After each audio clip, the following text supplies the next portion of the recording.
ഏതൊരു സമൂഹത്തിൻ്റെയും അടിത്തറ കുടുംബമാണ്, അല്ലേ? എന്നാൽ ഒരു കുടുംബം എങ്ങനെ ആയിരിക്കണമെന്നതിന് ഓരോ സംസ്കാരത്തിനും അതിൻ്റേതായ ചില നിയമങ്ങളൊക്കെ ഉണ്ടാകും. ആരെ വിവാഹം കഴിക്കാം, ആരെ വിവാഹം കഴിക്കാൻ പാടില്ല എന്നതിനെപ്പറ്റി വ്യക്തമായ ചില ചട്ടക്കൂടുകൾ എല്ലായിടത്തും കാണാം.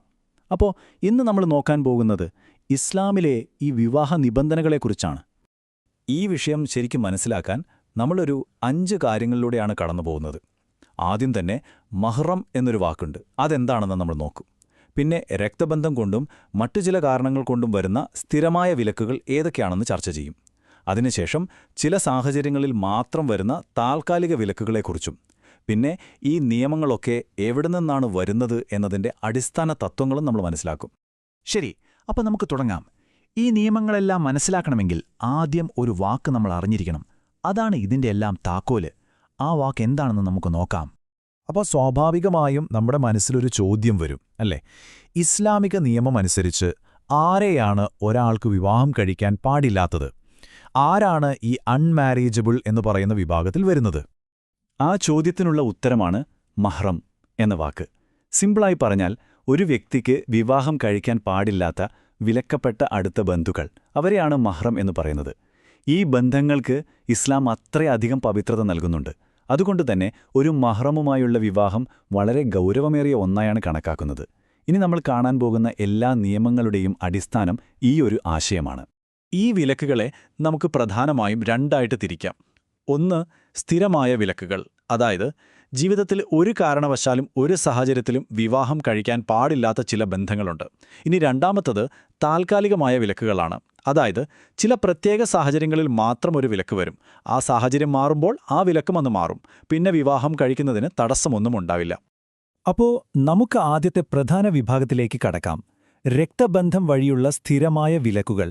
പേര് കേൾക്കുമ്പോൾ തന്നെ അറിയാമല്ലോ, ഇത് നമ്മുടെ നേരിട്ടുള്ള ബയോളജിക്കൽ ബന്ധങ്ങളെ അടിസ്ഥാനമാക്കിയുള്ളതാണ്. ഈ നിയമങ്ങളൊക്കെ എവിടുന്നാ വരുന്നത് എന്ന് ഒരു സംശയം തോന്നാം.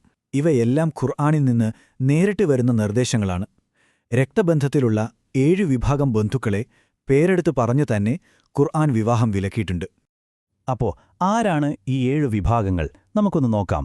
ഒന്നാമതായി സ്വന്തം ഉമ്മയും അവരുടെ ഉമ്മമാരും, അതായത് മുത്തശ്ശിമാർ. രണ്ടാമത് സ്വന്തം മകളും അവരുടെ മക്കളും, അതായത് പേരക്കുട്ടികൾ. മൂന്നാമതായി സഹോദരി. അത് ഒരേ അച്ഛനും അമ്മയ്ക്കും ജനിച്ചവരാകാം, അല്ലെങ്കിൽ ഒരമ്മയിലോ ഒരച്ഛനിലോ മാത്രമായി ജനിച്ചവരുമാകാം. അതുകൂടാതെ പിതാവിന്റെ സഹോദരി, മാതാവിന്റെ സഹോദരി, പിന്നെ സഹോദരന്റെ മകൾ, സഹോദരിയുടെ മകൾ എന്നിവരും ഈ ലിസ്റ്റിൽ വരും. രക്തബന്ധം മാത്രമല്ലാട്ടോ സ്ഥിരമായ വിലക്കിന് കാരണം. അതേപോലെ തന്നെ പവിത്രമായി കാണുന്ന മറ്റ് 2 തരം ബന്ധങ്ങൾ കൂടിയുണ്ട്. ഒന്ന് മുലകുടി ബന്ധം, പിന്നെ വിവാഹത്തിലൂടെ ഉണ്ടാകുന്ന ബന്ധം. ഇവ രണ്ടും സ്ഥിരമായ വിലക്കിന് കാരണമാകും. ഇനി നമ്മൾ കാണാൻ പോകുന്നത് ഇസ്ലാമിക നിയമത്തിലെ വളരെ സവിശേഷമായ ഒരു കാര്യമാണ് മുലകുടി ബന്ധം. അതായത് ഒരു സ്ത്രീ ഒരു കുഞ്ഞിനെ മുലയൂട്ടിക്കഴിഞ്ഞാൽ ആ കുഞ്ഞിന്റെ സ്വന്തം അമ്മയുടെ സ്ഥാനത്തേക്ക് അവർ വരും. ഇത് രക്തബന്ധത്തിന് തുല്യമായ ഒരു വിവാഹ വിലക്കിന് കാരണമാകുന്നു. ഈ ആശയം എത്രത്തോളം പ്രധാനപ്പെട്ടതാണെന്ന് ഈ പ്രവാചക വചനം കേട്ടാൽ മനസ്സിലാകും. രക്തബന്ധം കൊണ്ട് നിഷിദ്ധമാവുന്നത് മുലകുടി ബന്ധം കൊണ്ടും നിഷിദ്ധമാകും. അതായത് രക്തബന്ധത്തിലുള്ള വിലക്കുകൾ എന്തൊക്കെയാണോ അതെല്ലാം അതേപോലെ മുലകുടി ബന്ധത്തിനും ബാധകമാണ്. ഓക്കെ, ഇനി സ്ഥിരമായ വിലക്കുകളിലെ അവസാനത്തെ വിഭാഗത്തിലേക്ക് കടക്കാം. ഇത് വിവാഹത്തിലൂടെ ഉണ്ടാകുന്ന ചില ബന്ധങ്ങളെക്കുറിച്ചാണ്. അതായത് ഒരു വിവാഹം നടക്കുന്നതോടുകൂടി തന്നെ ചില അടുത്ത ബന്ധുക്കളെ വിവാഹം ചെയ്യുന്നത് എന്നേക്കുമായി വിലക്കപ്പെടും. ഇതിന്റെ പ്രധാന ഉദാഹരണങ്ങൾ ഏതൊക്കെയാണെന്ന് നോക്കാം. ഭാര്യയുടെ അമ്മ, അതായത് അമ്മായിയമ്മ. പിന്നെ മകന്റെ ഭാര്യ അഥവാ മരുമകൾ. സ്വന്തം പിതാവിന്റെ ഭാര്യ, അതായത് രണ്ടാനമ്മ. അതുപോലെ ഒരാൾ വിവാഹം കഴിച്ച ഭാര്യയ്ക്ക് മുൻപത്തെ ബന്ധത്തിൽ ഒരു മകളുണ്ടെങ്കിൽ ആ മകളെയും വിവാഹം കഴിക്കാൻ പാടില്ല. അപ്പോൾ ഇതുവരെ നമ്മൾ സംസാരിച്ചത് ഒരിക്കലും മാറാത്ത സ്ഥിരമായ വിലക്കുകളെക്കുറിച്ചാണ്. ഇനി നമുക്ക് താൽക്കാലികമായ വിലക്കുകളിലേക്ക് വരാം. ഇതിൻ്റെ ഒരു പ്രത്യേകത എന്താണെന്ന് വെച്ചാൽ, ആ വിലക്കിന് കാരണമായ സാഹചര്യം എപ്പോഴാണോ മാറുന്നത് അപ്പോൾ ഈ വിലക്കുമില്ലാതാകും. ഇതിനുള്ള ചില ഉദാഹരണങ്ങൾ പറയാം. ഒന്ന്, ഭാര്യയുടെ സഹോദരി. അതായത് ഒരാൾക്ക് ഒരു ഭാര്യയുള്ളപ്പോൾ അവരുടെ സഹോദരിയെ കൂടി ഒരേ സമയം വിവാഹം കഴിക്കാൻ പാടില്ല. 2, അഞ്ചാമത്തെ ഭാര്യ. ഇസ്ലാമിക നിയമമനുസരിച്ച് ഒരാൾക്ക് ഒരേ സമയം 4 ഭാര്യമാർ വരെയാകാം. അപ്പോൾ 4 പേർ നിലവിലുള്ളപ്പോൾ അഞ്ചാമതൊരാളെ വിവാഹം ചെയ്യാൻ പറ്റില്ല.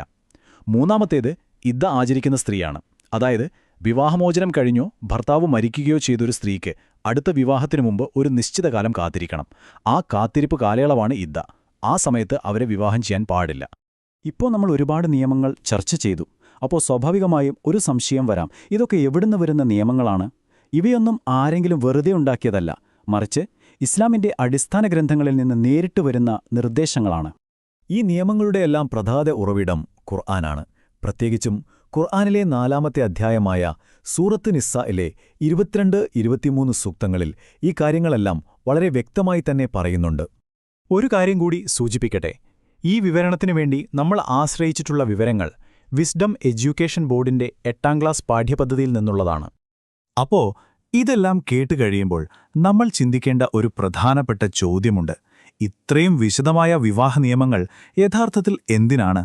അടുത്ത ബന്ധങ്ങളുടെ പവിത്രത കാത്തുസൂക്ഷിക്കാനും കുടുംബം എന്ന ആ ഒരു കെട്ടുറപ്പ് സംരക്ഷിക്കാനും ഈ നിയമങ്ങൾ എങ്ങനെയായിരിക്കും സഹായിക്കുന്നത്? ഇതിനെക്കുറിച്ച് നിങ്ങൾക്കെന്താണ് തോന്നുന്നത്?